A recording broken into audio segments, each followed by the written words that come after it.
Welcome to the Remote Work Life podcast, where real-world remote work CEOs and leaders talk about how they collaborate, thrive, and build their businesses. Join me and thousands of followers from around the world to learn skills you need to work online from anywhere. I'm your host, Alex Wilson-Campbell. I'm an interview coach and tech recruiter on a mission to help you gain clarity and direction in your career and uncover hidden jobs through one-to-one and group coaching. And in today's episode, I want to ask you, what do you do to keep productive when you're working from home or from wherever you may be, working remotely? What do you do? But what I wanted to do is also share with you some of the tactics used by Tasia Duske, who is the CEO of Museum Hack. See what you think. Okay, anything that could be a good reminder to get up, stand up, or hey, just check in with your posture, because that can also start to fall when you're working so hard on something. So I love doing like Pomodoro sessions. So if you plan for like 20 minutes that you're working on something very specifically, very isolated, and then take a break and go on to something else. So trying to limit the multitasking. I also am very pro trying to get off Slack as much as possible, of like using your snooze and setting away settings if you are working on specific things or you have a meeting. So one, people don't expect you to respond then. And also you don't have the guilt that you're supposed to be responding then. And also I'd say with it, creating a to-do list of what results you actually want to accomplish specifically that day. So I usually pick out like 3 to 4 things that I want to get done by about 1 o'clock in the afternoon. So it helps like direct my activities. And then once I've completed those, great. Go have lunch, go walk around, do whatever you want. I like to do yoga every day. So go and like take a yoga class in the afternoon, whatever, and then come back to it. That was the CEO of Museum Hack, Tasia Duske, and you'll notice that her productivity tips, her productivity tactics involve quite a few things there. She mentioned quite a few things, and one of the core things that she mentioned was being physically active. She mentioned she does yoga, because if you're not physically active and your body starts to creak and starts to stiffen up, then you'll begin to feel it. Trust me, when I first started working, in fact, remotely and also from home, I didn't really think about the physical impact that it would have upon me, because when you're working in an office, you naturally probably move around quite a lot. You might go out for, fresh air, for example, with your friends, or when they go out to lunch, that you go out with them for a walk, and you don't really think about it, and you're moving around the office, and you're going to the toilet, you're doing all those kinds of things. But when you work from home, or if you work from your own desk, wherever it may be, those sort of things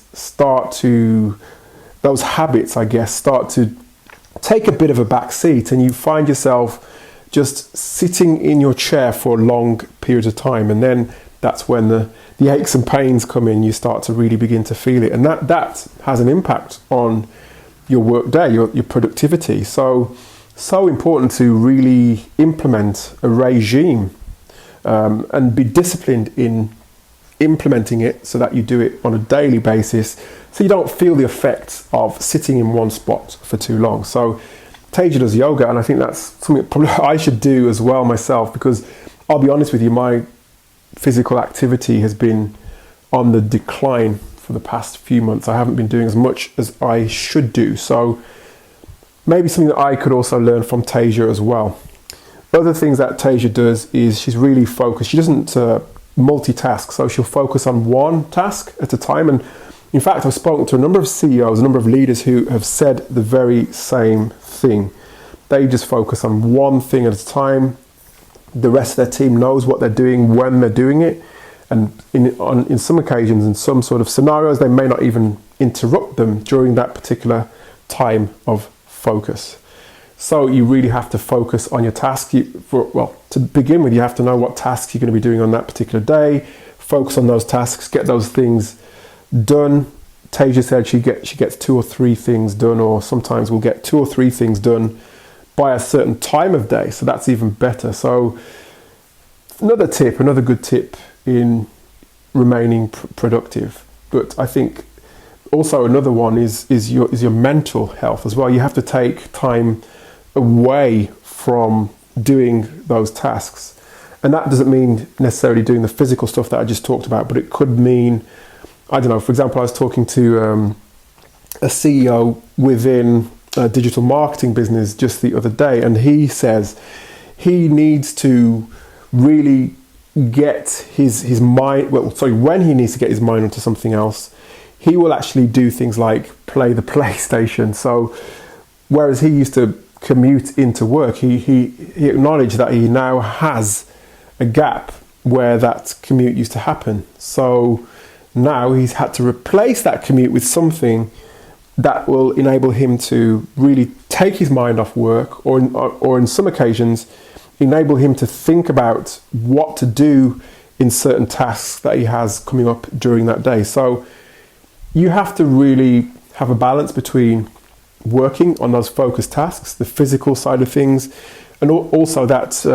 mental side of things, where you're trying to either recharge yourself or really get yourself thinking to develop your ideas, to develop your solutions and develop your work. So there's a combination of factors that are at play when it comes to being productive. So, you know, all these IT systems and these tips on apps and all these kinds of things, they're not necessarily going to be the solution. It's a very much a holistic thing. So think about that next time when you are trying to get things done, and trying to maybe think about your regime, your routine.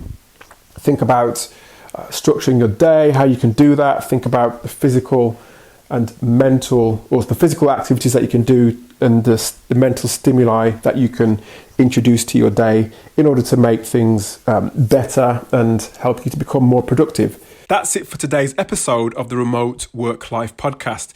If you want to watch exclusive on-demand video, including fireside chats and online lessons given by real-world remote work leaders, future of work experts and coaches, head over to www.remoteworklife.io. You'll learn how to get clarity on your career direction, how to thrive in a remote work culture, how to stay connected and develop and support your remote work teammates, and how to tend to your physical and mental health needs. Go to remoteworklife.io now, and remember to connect with me, your host, Alex Wilson Campbell, on LinkedIn, Facebook, and YouTube.